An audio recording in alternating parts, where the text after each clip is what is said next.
Good morning guys, എല്ലാവർക്കും എൻ്റെ പുതിയൊരു വീഡിയോയിലേക്ക് സ്വാഗതം.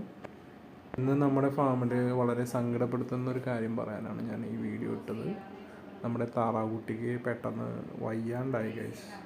ഞാൻ കൂട്ടി ചെന്ന് നോക്കുമ്പോൾ അവരുടെ കാലെല്ലാം തളർന്ന് ഫുഡൊന്നും കഴിക്കാതെ കൂട്ടി കിടക്കുന്നതാണ് കാണാൻ പറ്റിയത്. അവിടെ നിന്ന് നമ്മൾ അതിനെടുത്ത് വീട്ടിലിപ്പോൾ ട്രീറ്റ്മെൻറ്റ് ചെയ്തുകൊണ്ടിരിക്കുകയാണ്. അതിന് ഫുഡൊന്നും കഴിക്കുന്നില്ല. എന്താ പറ്റിയെന്ന് അറിയില്ല. കാലൊക്കെ തളർന്ന് എണീറ്റിരിക്കാനൊന്നും പറ്റുന്നില്ല. അപ്പം നമ്മൾ എന്ത് ചെയ്യുമെന്ന് വെച്ചാൽ അതിനെ വീട്ടിൽ കൊണ്ടുവന്നിട്ട് നമ്മുടെ റൂമിൽ വെച്ച് ഇപ്പോൾ ട്രീറ്റ് ചെയ്തുകൊണ്ടിരിക്കുക.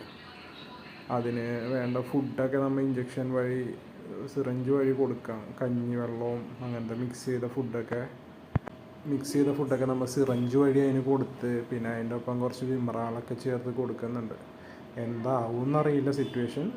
നമ്മുടെ താറാവുകുട്ടിക്ക് വേണ്ടി നിങ്ങൾ പ്രാർത്ഥിക്കുക. അത് പെട്ടെന്ന് റിക്കവറായി വരാൻ വേണ്ടിയിട്ടും അത് പഴയ ഉണർവോടുകൂടി ഓടിക്കളിക്കാൻ വേണ്ടിയിട്ടും നിങ്ങൾ ഒന്ന് പ്രാർത്ഥിക്കുക ദൈവത്തോട്.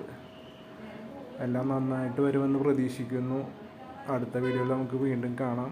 ഇതുവരെ തന്ന സപ്പോർട്ടിനെല്ലാം നന്ദി. താറാവുകുട്ടി പെട്ടെന്ന് റിക്കവറായി വരട്ടെ എന്ന് തന്നെയാണ് ഞാൻ ആഗ്രഹിക്കുന്നത്. എന്താവും എന്നറിയില്ല. എന്തായാലും അപ്ഡേറ്റ്സ് ഞാൻ നിങ്ങളെ അറിയിച്ചുകൊണ്ടിരിക്കും. വേറെ എന്തെങ്കിലും സജഷൻസ് ഉണ്ടെങ്കിൽ പറയാം. കാല് തളർന്നു പോണതിന് എന്തെങ്കിലും മരുന്നോ കാര്യങ്ങളോ ഉണ്ടെങ്കിൽ, എന്താ സംഭവിച്ചതെന്ന് എനിക്കറിയില്ല. എന്തെങ്കിലും മരുന്നുണ്ടെങ്കിൽ നിങ്ങൾക്ക് വല്ല അറിവുകളുണ്ടെങ്കിൽ എനിക്കത് ഷെയർ ചെയ്താൽ വളരെ ഉപകാരമായിരിക്കും. ഇതുവരെ തന്ന സപ്പോർട്ടിനെല്ലാം നന്ദി. തുടർന്ന് നിങ്ങളുടെ സപ്പോർട്ട് ഉണ്ടാവുക.